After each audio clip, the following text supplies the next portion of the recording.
Monio na marche à journaliste, message nous anini. Message n'engage clair. Boibsa monsieur Jean-Marie Kassamba, Atika ko sala ba trouble et pas ya journaliste, aza ko commettre ba violation il y a droit de l'homme, ba droits humains. Et en plus de ça, après ça qui ordre ba bêta journaliste Kadi à Télé 50. Tozana yango d'accord té. Yango toye ko déposer mémo na biso et pas ya madame la ministre ya droits humains ou ya zali pe ko sala intérim ya ministre ya communication pe ya média. Yango toye ko déposer pour na ko koloba ras-le-bol na biso makambo azo sala ezali makambo malamu te ye azali infiltré na kati ya musala ba journaliste tondima ye pe akosa makambo ya lolenge wana te toboyi ye pe toboyi makambo na ye azonga na France avant bande basa la marche est-ce que bande ba mona pe corporation ya INPC ko mona monsieur bango nyonso baza saisi na situation tribunal ya biso na MPC za saisi toza na procès ba journaliste ya Télé 50 accompagné na ba journaliste nyonso tozali donc Sima ya eloko wana ya procès wana pour que monsieur Jean-Marie Kassamba o aza journaliste te toyebi peneni na komi président ya UNPCT alongwa na musala oyo to bengana ye akende azonga na France parce que aza de nationalité française et la constitution de la République démocratique du Congo eza ko reconnaître kaka nationalité congolaise o ezali une pe et koki ko kabolama na ba nationalité mosusu te yango to boy Jean-Marie Kassamba akende aza pe muyibi aza pe aza gangster et donc aza muto okutu aza na liberté te il fallait déjà procureur Jean-Marie Kassamba il fallait pas ça là moi là Jean-Marie Kassamba ba incapable Jean-Marie Kassamba ka ba français belé capable ya ko gérer ba journaliste ya ko sangisa ba journaliste voilà les donc yo qui journaliste yé président ba journaliste ça ya faut tout démissionner monsieur Jean-Marie vous devez démissionner de ce poste il y a presse écrite il y a moni musala ba Jean-Marie Kassamba il fallait pas ça là moi là ba Jean-Marie Kassamba ba incapable le prince belge l'avenir l'assurance net film 3 générations de légendes future legend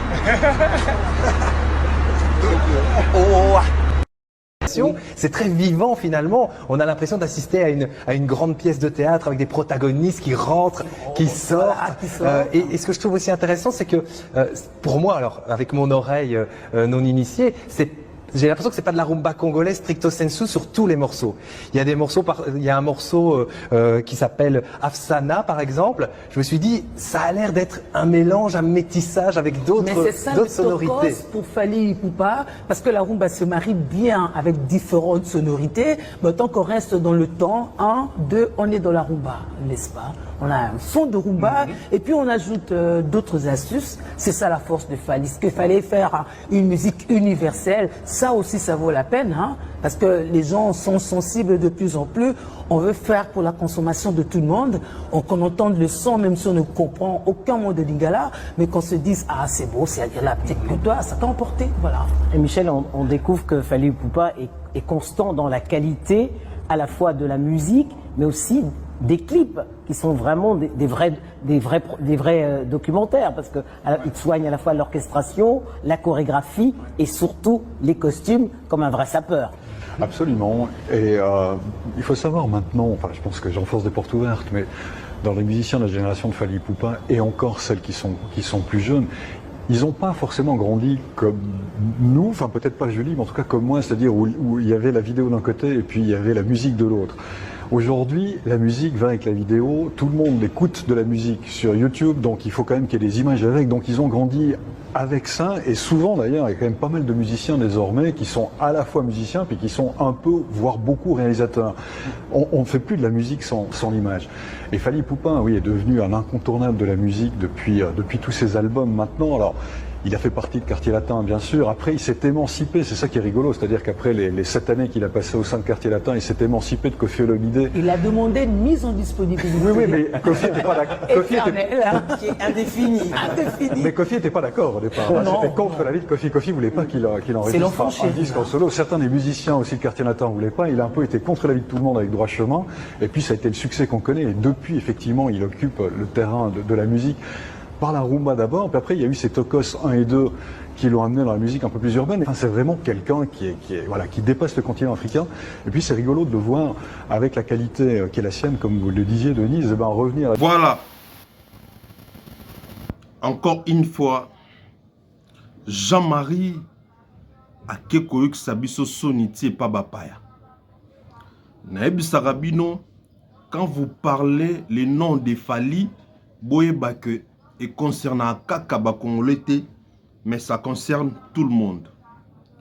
Lelo Mokobe a réagir pour na kozongisa Jean-Marie Kasamba Nanzela. Et bongo ba étranger oyo ba moni ba réagir te. Question mark. Juste pour vous dire que ba Congolais à cause ya haine na bango, à cause ya motema na bango, à cause ya idiotie na bango, et comment ça la que mboka mobimbe yo kasoni. Et cette fois-ci, c'est Jean-Marie ndakoyoki sa mboka soni, mukolo de son état. Tala Mokobe oyaza jeune frère par rapport ya ye ndenge nini a classé ngai naza kutu mwana. Tala ndenge nini a classé pe nazo continuer ko classer. Tokolakise penza que prochainement, ceux qui yo Jean-Marie, Maman Marie, Oye, Koloba Makambo, légende vivante, Fali Poupa. Il faut y avoir le bango, n'a pas respect, peine à vérité. Le côté qu'on les kate. Nyon son encore qui permettre, sauf mensonge. Sauf mensonge. Central Buzz, CPI à bas page. Moussala papa.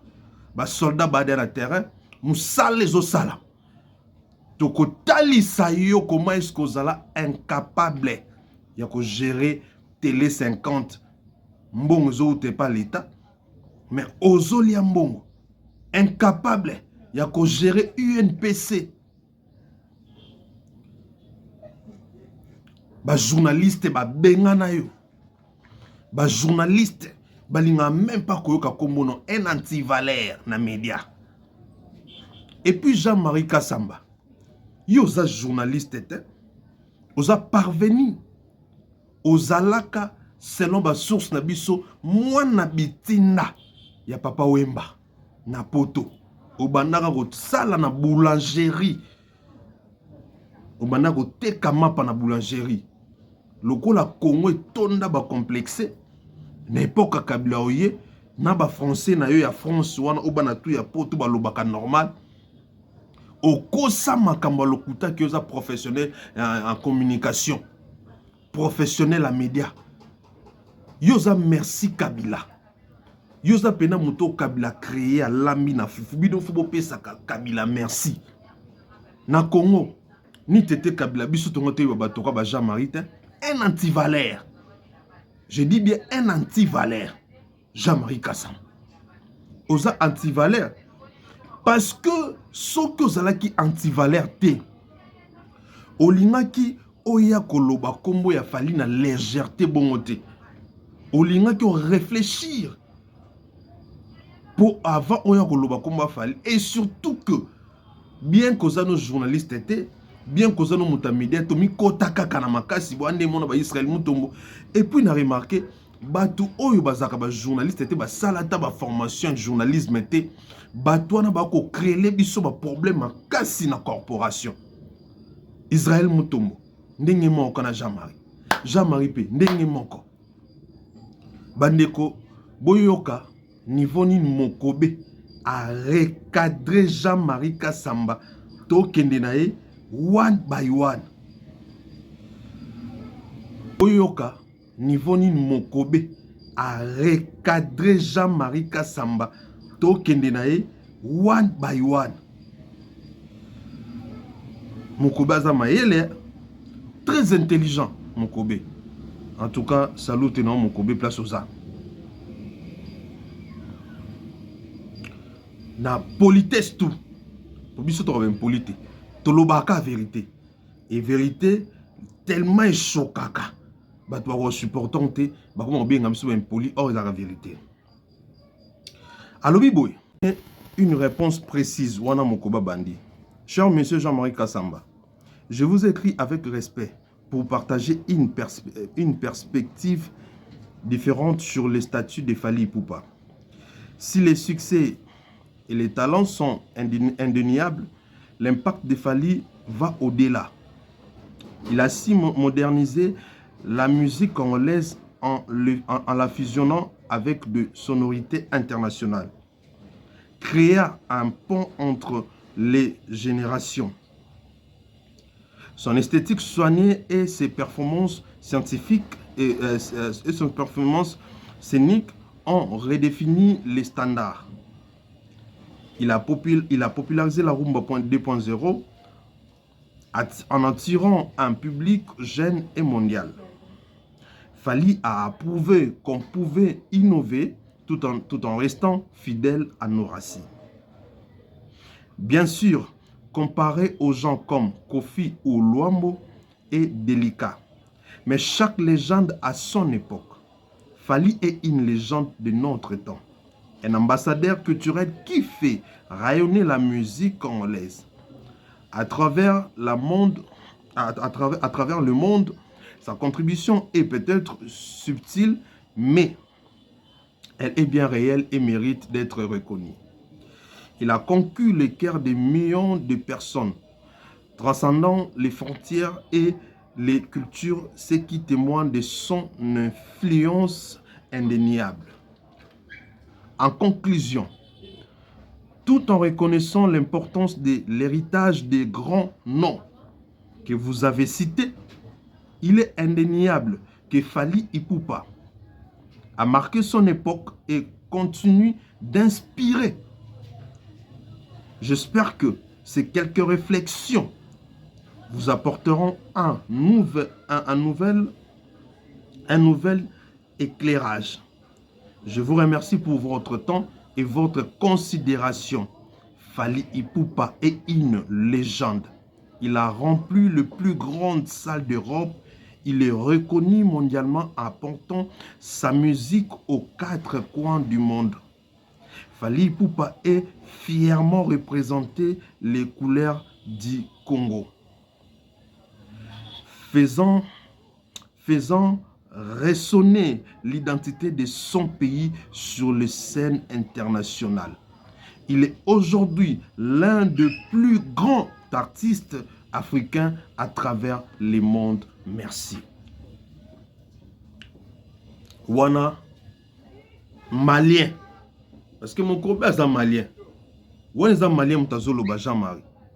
Jean-Marie mutalobi makamon est malien.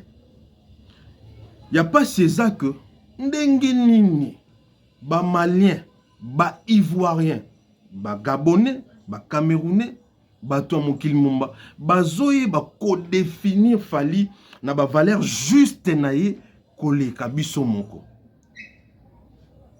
Plus grave encore, nami koloka kande mutu bazo sala buzoba ya boye. Jean-Marie, ozama l'état parce que na recadrage aujourd'hui awa et pas mon kobe na onga na sala ki lobby, tout le monde a vu que ozama l'état. Peut-être ozama mais à niveau non, mais en réalité ce qui on dit que makambo lobaki, olobaki on a haine, olobaki on a mutema mabe.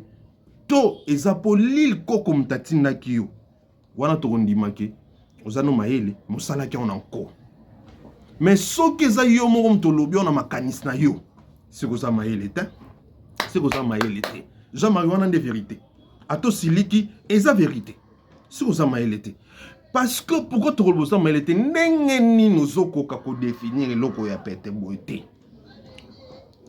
Si Fally n'est pas une légende, c'est qui n'a Congo ton la légende, naba oba kufape à leurs âmes, naba oba vivant, moutoua sali koleka Fally azate. Ils ont construit un chemin Oyo Fali a évolué chemin. On est basali nzela, mais bati ba mwindate, basali ba caniveau te. Fali apporter caniveau, apporter éclairage, apporter mamobile bile. Na terme ya ba exploit. Na terme yako mema iloko asika. Muto sali koleka Fali azata. Surtout modernisation. Surtout yango. Tala ndenge ba ko expliquer yo et pas mon kobe. Que Fali a zui a sangi sina rumba. Ne sali en sorte que aime ma musique na biso libana. Jean-Marie. Marie. Oza conscient ou inconscient. Makambu mon koba zoloba. Azoko ça. Toi zoloba vérité. Et mon koba lobby bien. A lobby très bien. Ah. Si les succès et les talents sont indéniables, l'impact de Fali va au-delà. Ce qui pour naïo, au mon succès a Fali c'est l'autre côté. Au mon talent a Fali té, que ça n'a pas l'autre côté pour naïo.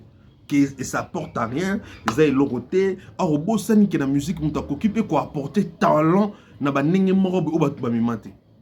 Que succès faisait l'autre côté. Mokobe te dit et Fali ce qui m'a camouana mi balé yo mon yango l'autre pour yango le olobel kuna que ngela ngote ngela ça que Fali zabou. Mais Fali va au-delà. Yango lobi il a su moderniser la musique congolaise.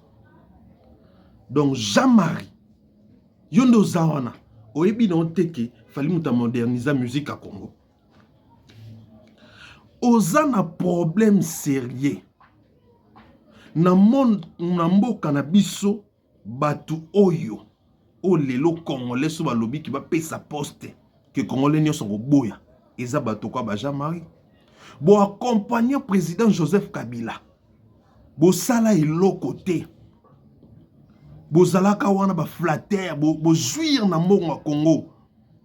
Bo za parmi batu oyo bo bomi mboka bino ba Jean-Marie. Na terme, il y a les leçons qu'on puisse en avoir les leçons. Et puis, tu vas comprendre pourquoi vraiment que Jean-Marie Bino va Mboka. Parce que réflexion na Bino et au talisake, boza bâtiment corruptible. Net Jean-Marie boza corruptible makasi. Yebi sangay. Net l'île Koko. Après sur combien? Pour yoko loba ba bêtise à moi. Et puis aspect mon tout c'est ça que ba journaliste ya Congo na bisa bino ke biso bata YouTube bata internet to leki bata TV wana musika po bata TV éthique de anthologie etali bangote bango soki ba ko bengisa musicien boy ennemi a commis ennemi partout. Manifestation tout au Fali Kenda. Babinga kika légende. Dadju.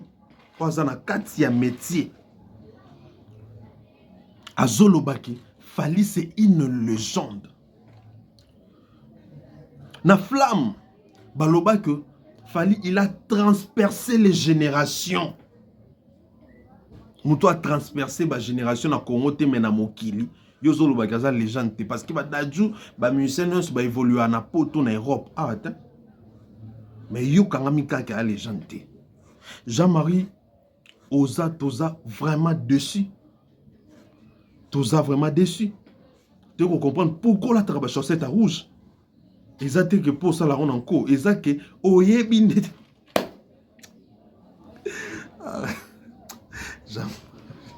c'est un truc de fou en fait. Fali a son contrat. J'ai mon contrat. On ne s'est pas donné rendez-vous. Oh, à Abidjan, on se croise là-bas, je sais pas quoi. Non. De temps à autre, on est amené à se croiser au Fashion Week, aux événements, etc. et tout, dans le bon, tranquille. Il est invité de son côté, moi aussi je suis invité en public. C'est ok. On se croise. Chacun fait ce qu'il a à faire. on rentre et puis voilà quoi en fait. Enfin, chacun... enfin, voilà quoi, vous m'avez compris. Qui va s'interdire, je suis désolée, là, je vais peut-être décevoir beaucoup de gens, peu importe. Qui va s'interdire d'aller honorer ses contrats? Qui va refuser de « Oh, je vais pas aller travailler là-bas parce qu'il y a un tel... » Qui va aller refuser ces... Oh, prends 30K proche... Qui S'il vous plaît, soyez sensés. Soyez sensés. Soyez sensés. Voilà, je vais m'arrêter là. J'ai dit ce que j'avais à dire. Moi, tout ce que je vous demande, je sais que c'est peut-être trop demandé. Là, je sais que voilà, là, on est encore dans une phase. Avec tout ce que j'ai dit, ça va analyser, ça va machin. Il n'y a pas de souci. Mais venez, on passe à autre chose. Comme je l'ai dit, le divorce, prononcé. Chacun fait sa vie de son côté. Je ne parle pas. Je cherche personne. Je fais mon travail. Tranquille. Je suis libre. Tout le monde est libre là. Tout le monde. Que ce soit ma maman, que ce soit mon papa, tout le monde, que ce soit moi-même, tout le monde est libre. Passez à autre chose. Là, je m'adresse encore une fois à tout le monde. Passons à autre chose. S'il vous plaît, passons à autre chose. Cette histoire honore personne. Ça dégrade toute la carrière. Monio na marche à journaliste, message nous anini. Message nangeza clair. Boyebisa monsieur Jean-Marie Kassamba. Atika ko sala ba trouble et pas ya ba journaliste aza ko commettre ba violation ya droit de l'homme, ba droits humains. Et en plus de ça, après ça qui ordre ba beta journaliste Kadi ya Télé 50. Tozana yango d'accord té. Yango toye ko déposer mémo na biso et pas ya madame la ministre ya droits humains ou ya zali pe ko sala intérim ya ministre ya communication pe ya média. Yango toye ko déposer pour ko koloba ras-le-bol na biso makambo azo sala ezali makambo malamu te ye azali infiltré na kati ya musala ba journaliste tondima ye pe akosa makambo ya lolenge wana te to boyi ye pe to boyi makambo na ye azonga na France avant bande basala marche est-ce que bande bamona pe corporation ya INPC ko mona monsieur bango nyonso baza saisi na situation tribunal ya biso na MPC za saisi toza na procès ba journaliste ya Télé 50 accompagné na ba journaliste nyonso tozali donc sima ya eloko wana ya procès wana pour que monsieur Jean-Marie Kassamba oyaza journaliste te toyebi peneni na komi président ya UNPCT alongwa na musala oyo to bengana ye akende azonga na France parce que aza de nationalité française et la constitution de la République démocratique du Congo eza ko reconnaître kaka nationalité congolaise o ezali une pe et koki ko kabolama na ba nationalité mosusu te yango to boyi Jean-Marie Kassamba akende aza pe muyibi aza pe aza gangster et donc aza muto okutu aza na liberté te il fallait déjà procureur Jean-Marie Kassamba il fallait basala ya mwana ba Jean-Marie Kassamba ba incapable ba Jean-Marie Kassamba ka ba français belé capable ya ko gérer ba journaliste ya ko sangisa ba journaliste voilà il donc yo ki journaliste ye président ba journaliste ça ya on faut tout ebisa démissionner monsieur Jean-Marie vous devez démissionner de ces postes il y a presse écrite ya ngomoni musala ba Jean-Marie Kassamba il fallait basala ya mwana ba Jean-Marie Kassamba ba incapable. Effectivement, des ponctuations, c'est très vivant finalement. On a l'impression d'assister à une grande pièce de théâtre avec des protagonistes qui rentrent, qui sortent. Et ce que je trouve aussi intéressant, c'est que pour moi, alors avec mon oreille non initiée, j'ai l'impression que c'est pas de la rumba congolaise stricto sensu sur tous les morceaux. Il y a des morceaux, il y a un morceau qui s'appelle Afsana par exemple. Je me suis dit, ça a l'air d'être un mélange, un métissage avec d'autres sonorités. Mais c'est ça pour Fally Ipupa, parce que la rumba se marie bien avec différentes sonorités, mais tant qu'on reste dans le temps, 1, 2, on est dans la rumba, n'est-ce pas? On a un fond de rumba et puis on ajoute d'autres astuces. C'est ça la force de Fally. Ce qu'il fallait faire une musique universelle, ça aussi ça vaut la peine, hein, parce que les gens sont sensibles de plus en plus. On veut faire pour la consommation de tout le monde, qu'on entende le son même si on ne comprend aucun mot de lingala, mais qu'on se dise ah c'est beau, c'est agréable, peut-être que toi ça t'a emporté, voilà. Et Michel, on découvre que Fally Ipupa est constant dans la qualité à la fois de la musique, mais aussi des clips qui sont vraiment des vrais documentaires, parce qu'ils soignent à la fois l'orchestration, la chorégraphie et surtout les costumes comme un vrai sapeur. Absolument. Et il faut savoir maintenant, enfin je pense que j'enfonce des portes ouvertes, mais dans les musiciens de la génération de Fally Ipupa et encore celles qui sont plus jeunes, ils n'ont pas forcément grandi comme nous, enfin peut-être pas Julie, mais en tout cas comme moi, c'est-à-dire où il y avait la vidéo d'un côté et puis il y avait la musique de l'autre. Aujourd'hui, la musique va avec la vidéo, tout le monde écoute de la musique sur YouTube, donc il faut quand même qu'il y ait des images avec, donc ils ont grandi avec ça, et souvent d'ailleurs, il y a quand même pas mal de musiciens désormais qui sont à la fois musiciens, puis qui sont un peu, voire beaucoup réalisateurs. On ne fait plus de la musique sans l'image. Et Fally Ipupa, oui, est devenu un incontournable de la musique depuis tous ses albums maintenant. Alors, il a fait partie de Quartier Latin, bien sûr. Après, il s'est émancipé. C'est ça qui est rigolo. C'est-à-dire qu'après les 7 années qu'il a passées au sein de Quartier Latin, il s'est émancipé de Koffi Olomidé. Il a demandé une mise en disponibilité. Oui, mais Koffi n'était pas d'accord. Qui est indéfini.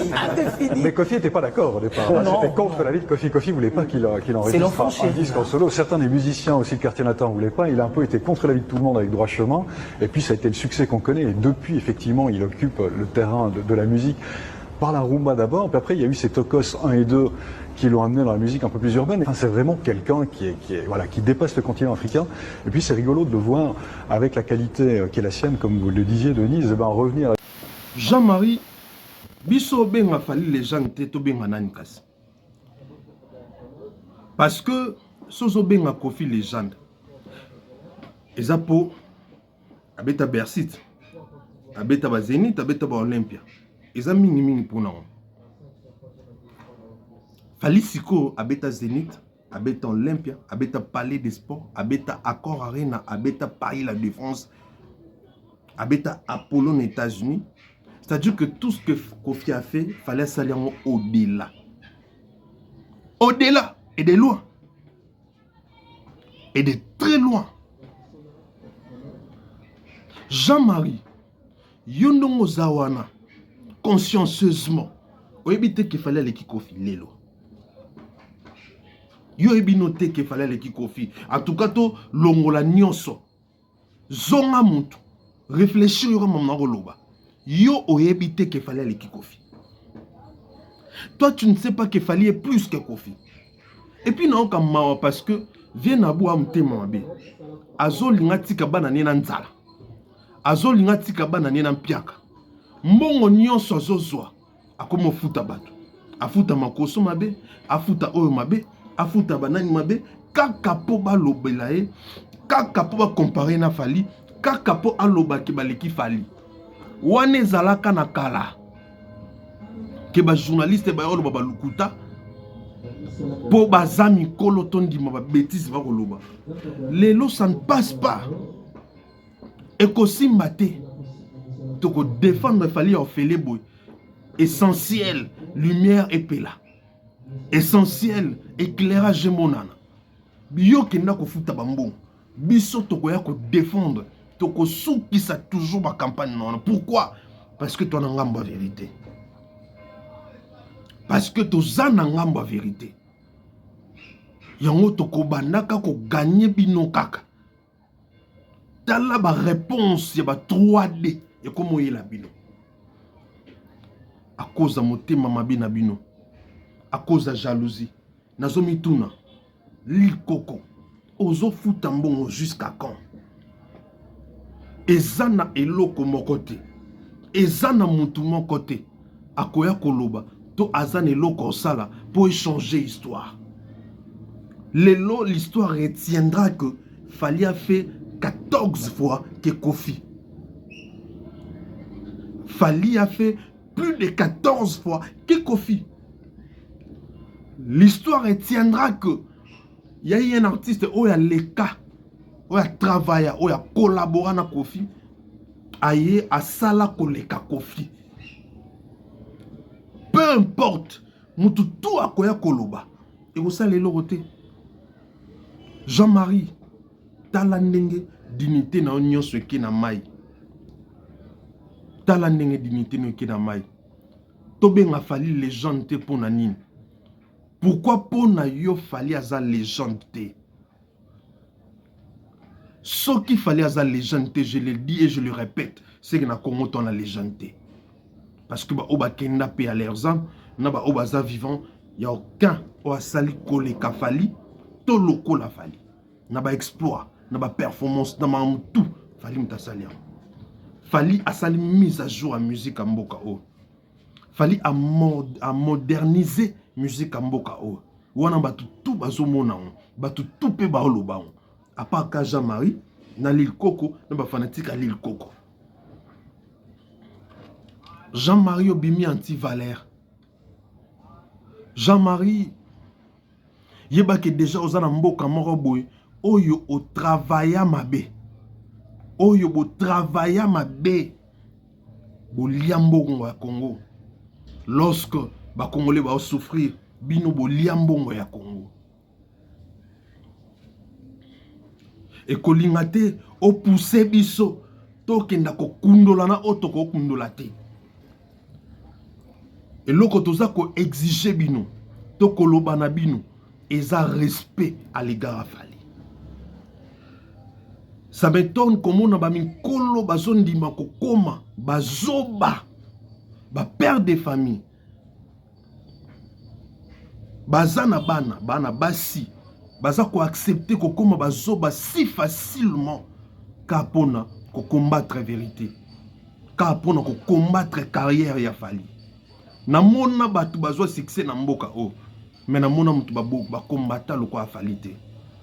Jamais Fali on parler là. Jamais Fali on ya pe ko loba ake nga ba ko combattre ngai.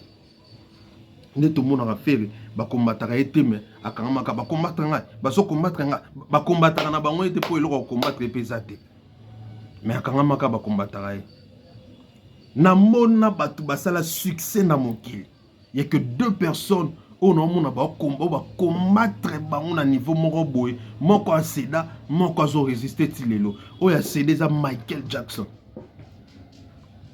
Fali lelo grâce à ba nerf solide nae na pouya nzambe na ba warrior nae nezo sala ka tenir soki azalaki ba nerf solide soki qui lâche sans esprit. Il y a longtemps on a cédé bitumba eleki makasi ba attaque eleki makasi ba menace eleki makasi ba salaka ndenge nini mutu aza légende bozo bakaza légende te mutu abongisi musique amboko bolingi ko reconnaître en moté tout simplement parce que on vous paie des miettes, tout simplement parce que vous placez haine, tout simplement parce que au bénisaka un jour na émission na joie tante ayati net yo Jean-Marie au sala émission na mabe. Et puis, un faux journaliste, il fallait que les cater na chaîne na émission na autour na ba question impola. O izanga tina wana autour na rabatutu ba leka wana. Aujourd'hui, il fallait c'est un artiste international, s'il vous plaît. Un peu du respect. N'importe qui ta ko ya mengo laxaté le rosa mon kolo o yambaye. Yo quand il fallait une information te que yo za no journaliste te. Dans la ba image on ezo bimati. Bo bato beta mabaku na meleki. Le roi Kabila no pesa ne mon tutu bi pesa. Ano ki pene ba compétence ba tuté. Bo kosaye na maloku na ba titre lokuta. Na makambo lokuta o bozango te. Jean-Marie Kassamani tete Kabila biso tomato yebo na mbokota. Alors quand tu parles de Fali, Tongo lobela combo ya Fali Poupa Aigle le Rey Mago number 1 king. Il faut penser le baron na ba respect. Il faut le baron na ba respect. Il faut le baron na ba respect, s'il vous plaît. Et lelo, il faut toko masikoyo ko obliger, ko imposer le respect.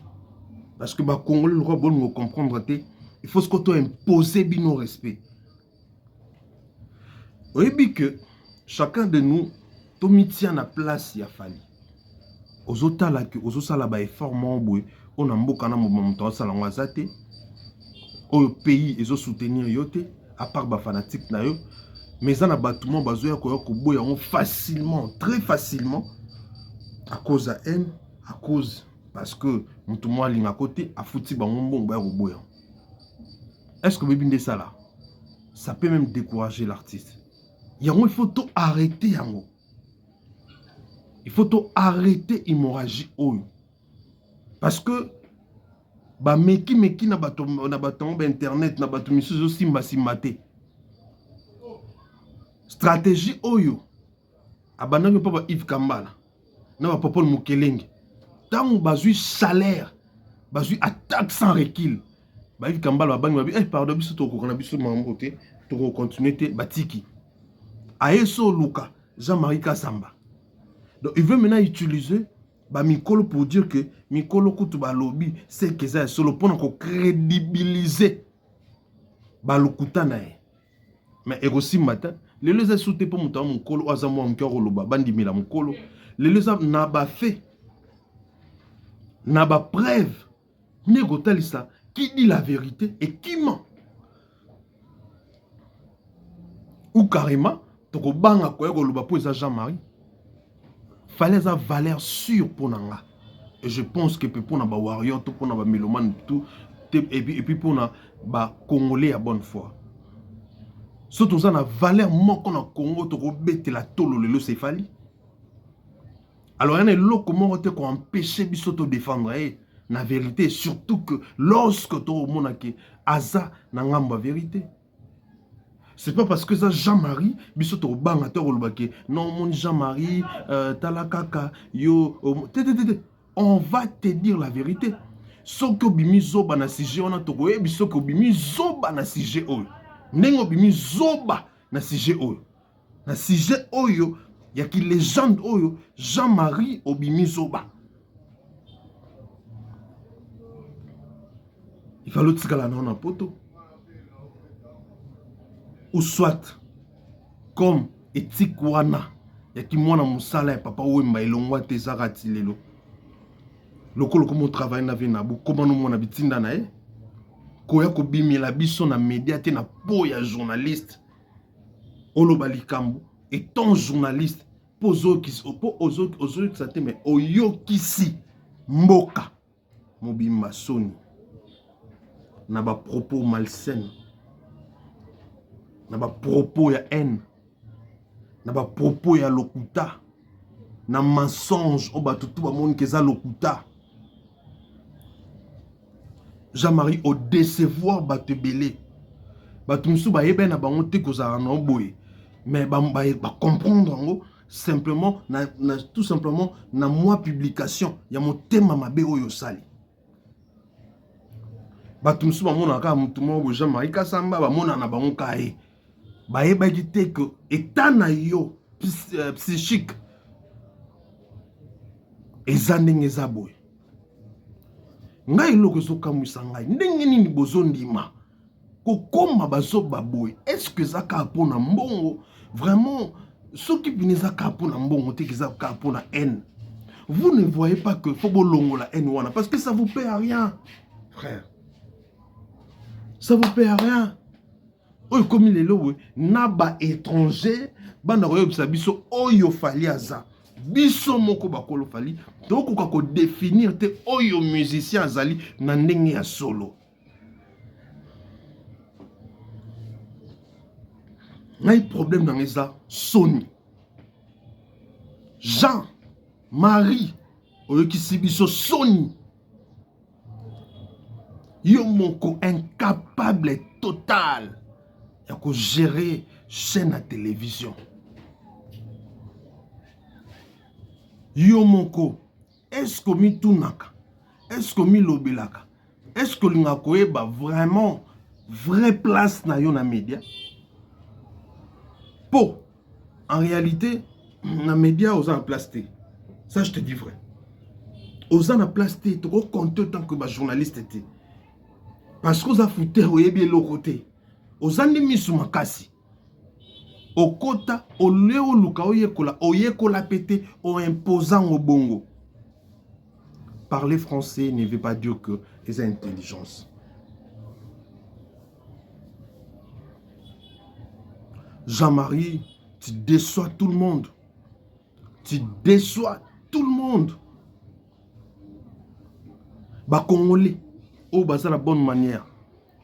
au baza na bonne foi jusque là. Ba mélomane na bonne musique. Ba warrior à monde entier. Il faut te protéger Fally. Ça se voit clairement, on n'a même pas besoin de dire comment est-ce que bazo combattre, comment est-ce que tu risques que zanga na musique. On n'a pas besoin que Luka comment est-ce que tu démontrer binomo bozomona. Et il faut te protéger. Il faut te protéger Fally. Lobi to eki ko laksa Jean-Marie to ka yebi peut-être ou za haine ou za kozanga ko yeba. Donc défendre ko laksa qu'est-ce qui est une légende, ko expliquer on a ba détail. Mais les autres ko conscientiser bato. Ko conscientiser ba Congolais. Place au wapi Fally za pour le moment. Et loko nini bato bazo luka réellement la vie à Fally. Comment est-ce que bazo yinaye sans pour autant ça la batu loko? Comment est-ce que l'île Coco a déterminé? Yako koueisa, yako kitisa, ben fort à Fally, yako effacer tout ce que Fally a fait pour batailler. Et loko a ko digérer te na vie na l'île Coco. Dina ebseno la fois parce que kolobara ke ndebat baloba ke Fally alekiye. Nane ya mona ke Fally alekiye. Parce que ayebi koleka biso tout ke Fally alekiye. Ye mo ayebi en koleka na biso bato to loba. Et akoko digérer monte. Akokate. Akokufa en pété. Tant que akoyeba ke Fally alekiye. Tia ke okre ba hippodrome wana, Paul Barak l'équipe Paris la défense, Paul Barak mutabeta ngazate, yaza numéro 1. Do ya lingi yazala kaka koleka batutu. Alors que batutu ba mona ke lelo na nyonso sala eh bien na ozo sala Fally asali ngo koleka et puis akokoka suko sala te pour akokana na Fally. Fally Ipupa aza mwana nzambe. Na ebisaka bino toujours nebo sangana bobundisa boy baki obundana nzambe parce que lorsque batu basangana pour obundisa mutu moko et c'est alors que nzambe azora position et pas mutu wana. Qui croyait que na bazo batu to bimisaka na internet o bazo ba makam na haine? Qui croyait que Jean-Marie a kota na liste wana? Jean-Marie est sopio à tel point n'a habité sopio za se rendre compte yo moko place aux. J'espère que ba membre de la famille na yo soki boza la sincère na yo, ils vont te dire que tu as gaffé, que tu as déconné, tu as mal déconné. Tu as grave déconné. On ne peut pas aimer la personne ou ce qu'il fait, mais pas nier ce qu'il est. Pas de nier ce qu'il est. Que tu veuilles ou pas, Fally, c'est une légende. Bisoka tende to lobango, mokilinde zo lobango. Bref, tout ces lios, batu misusu nde bako lobango libanda. Et les loto ngomona batu misusu, bako lobango bongo libanda, yo, place oza, omilo belani. Na Congo, inversion des valeurs. Bato bazo mérité te, bolo baki bazo mérité. Bato bazo mérité, bolo baki bazo mérité te. Fally numéro 1, bolo baki Fally aza numéro 1 te bota mutu mususu. Mutu ngo nani, surtout ni bango nani.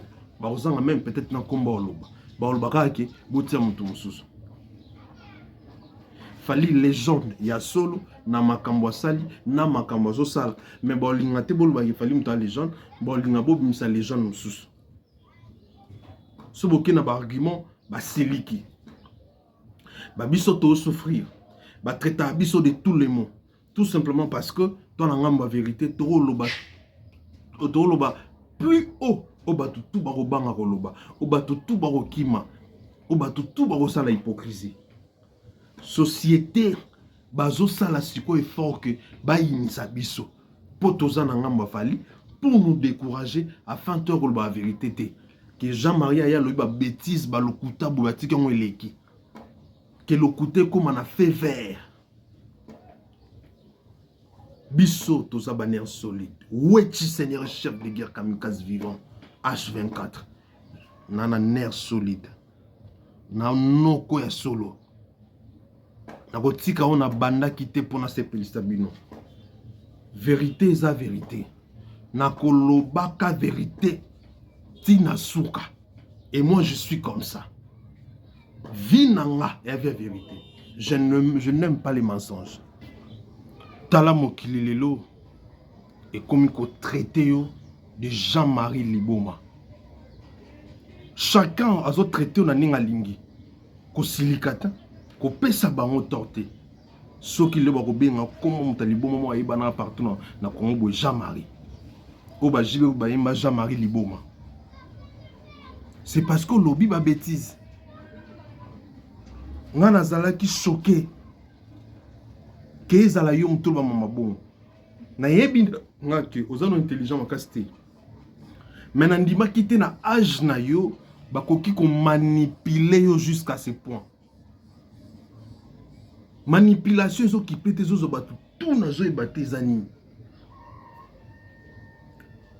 Je ne sais pas ce qui se passe. Pour manipulation, ya boye.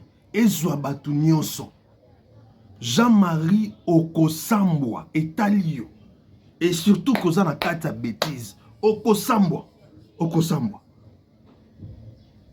Oza penza na kata bêtise. Okosambwa papa. Wana chouate. Okoti na buzoba oyi mutu na makolote. Il ne fallait pas. Il ne fallait pas. Bino tout bateau oyo l'île Koko a ça utilisé contre LRI. Bon, excusez-moi 2 minutes.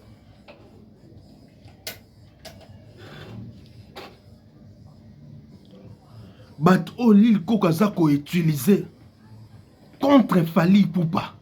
Boko banako samwa kaka kaboy. Boko banaka ko bimaka na mpuasa kaka boy. Bateau bozo tala. Bo lapa. Bo comprendre que eza zone à mabe, eza zone à turbulence, boko kota monte. L'île Koko likambo nini yango. Likambo nini. Likambo nini. Likambo nini. Lelo zomona na famille na yo. Bakomi ozongi so na nzela. Na mwana oboti. Tala di diston ilo walobi. Toloba hango awat. Bondi marata. Na ebse bino que Fali na di diston bakuta na kaka na ba milieu professionnel. Et fallait ko benga na di diston te son monier. Na place moko boye ba bengisi bango que chacun entre bango ke honorer ba contrat na bango ba ko sala cop na bango. Fallait ko siliki la di diston teneni yo komi awa. Didi son parole te non tonton Fali yo pone nyo komi a. Ba koyi nanate. Pona muntu moko boye, un anti-valeur moko boye. Lelo na bana ba komo porter correction na TV. Tala ennezo komi sabino bazoba. Parce que ceux qui bozaki ba intelligent bon bon comprendre que ba raconte ya Fali na Didi ezalaka beaucoup plus na ba milieu professionnel ezalaka beaucoup plus na ba endroit oyo ba benisaka ba star. Que ça n'a rien à voir. Yako tenir bango rigueur po ba mona na rato po ba kutanaka. Et le fait que intelligence yako réfléchir bon ici là à cause ya haine beaucoup kata réfléchir bon te. Et c'est malheureux. C'est malheureux. Ma frère. C'est vraiment malheureux quoi. Donc l'île Koko yolo faut yeba, faut noter ça na mutuna yo. Au moins les lo so cop moins bimi. Il y a film par exemple. Il y a Roméo et Juliette. To Jack na Love qui va jouer Jack Fali, va jouer Rose Didi. Basa la film même basa la ba amoureux na film il faut ba s'embrasser, il faut ba yambanaka, il faut ba tikana ba torsni, il faut ba basa la pena ningi mwasi na mbal basalaka. Moso ba tie chikon, moni chikon wana, ba zwango, ba liango, ba sala film wana. Parce que Didi Stone alobi oso kipa kana bango te. Ye muta so kipa kana ba lekine na mama na bango na ndaku na bango. ana ba facture a futa akoyo ko sonite ko banga yo te po kino sa musala na ye po akokuta na Fally. C'est-à-dire que dans d'autres termes o ane loko lobanete boyaka boloba ke Fally père irresponsable lelo to moni nani nde irresponsable obeba na bana o solisaka su mwasi to boya o boya na mwasi mais on s'occupe pas su na bana te irresponsable Didi Stone akoma papa et musala oyo sala kaza soin ya famille na ye soin ya maman na ye soin ya baleki na ye eza ba défilé de mode wana eza mamba vlisco wana ba contrat na ye wana ne sala kaza oaza et tant akenda kuna ne place akutana na Fally akotika te kokendango akotika te kokutana na Fally po asepelisa yo yon a ebisio au documentaire au série télévisée au film mon long métrage mon ami que Bazui Fally comme acteur ya Mobali Didi Stone actrice babi que basala rôle mon roi Jack na Rose basambrasa naka balala bala mukaka bazala ba torse ni na ba sous-kilote loko la baba professionnel loko la baba international bate chicon baza chicon wana bali yango basali yango penza bien alors yo soki okufa kufa loko ko comprendre ti à cause à haine o kanisa oyo sala batu yango batu bolinga bazongisela le fait que oyebi makambo sala batu na bete la fois passer les solo ya King Kester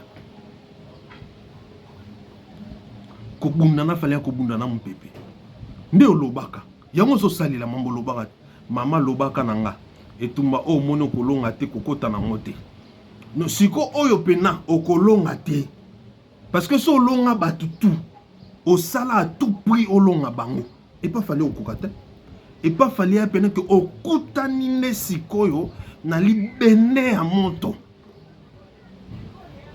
okutani na colombe de fée a olonga te.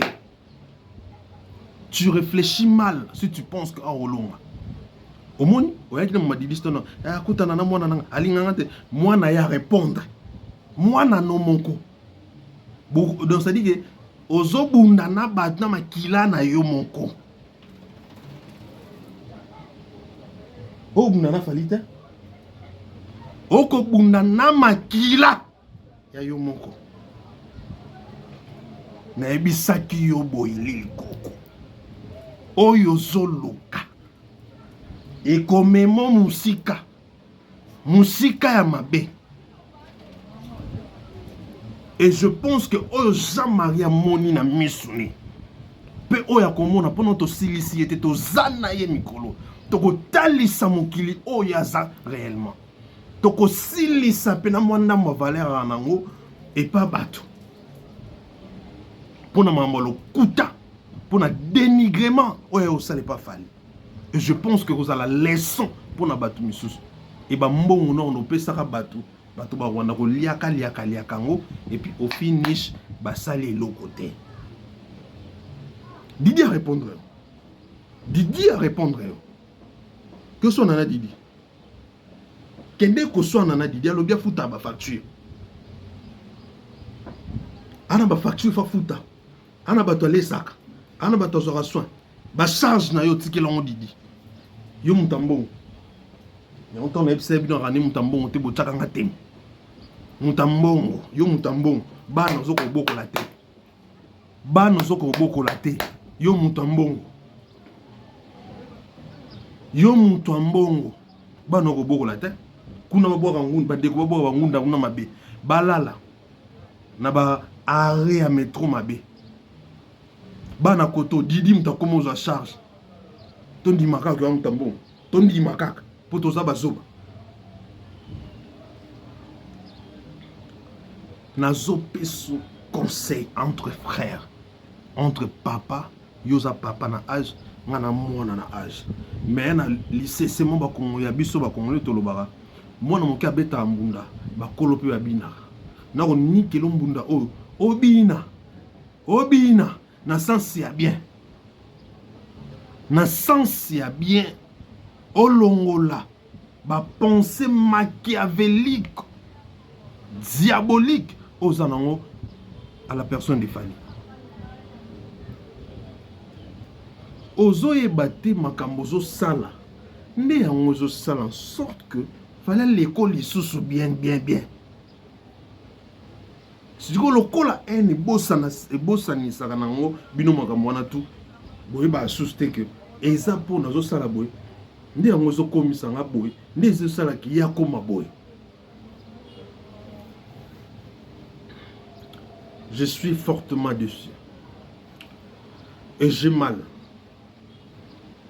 Namona bato mitema mabe. Namona bato ba inaka bato. Namona bato ba lukaka vraiment pour ko koisa, pour ko boma, ba vie, ba carrière ya bato. Mais on n'est pas bien à bout. Sincèrement, je vous dis la vérité, ça me dépasse. Ça me dépasse à un point que je n'ai même pas de mots. Je ne sais quoi dire. Ça me dépasse à un niveau incroyable. C'est-à-dire que je me demande, je me dis, mais à un niveau azanamona, oh yo déjà y a zui na musique. Pourquoi pas kokyo zelane kaka vanda na ye? Azelana ye ton na ye et puis asili sa carrière n'est na bonté tout. Azo lukani. Trouble wana amimi on peut soutenir la famille. Lelo komi lobby otindi bato mo finga bana boyeboy lelo didi pa mo loba boko mo swana na mwana na yo. Fally, c'est un enfant de Dieu. C'est simple à comprendre.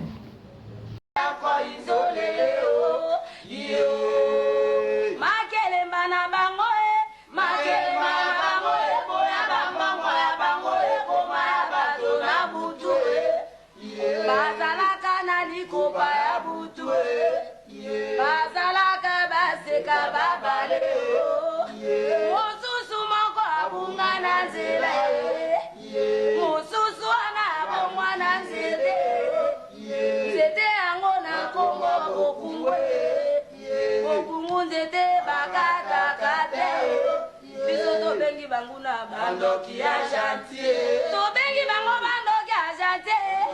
Iko baba mwa kombeleze musula moninga ekoma erengi. Kasusu ba ukara robo. Ayengo asuka wapi o. Bandoki a chantier. Bama moyo bino bomona kabango tango bakwa na losambo. Bandoki minene na butu akomila rene. Na moya tongi mangoko bandoki a chantier.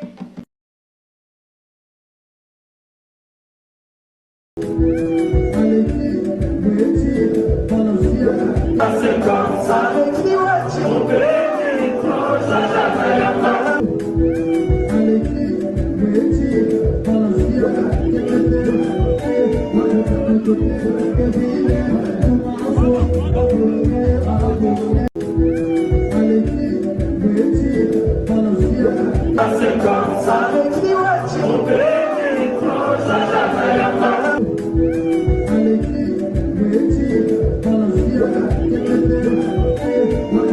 Thank you.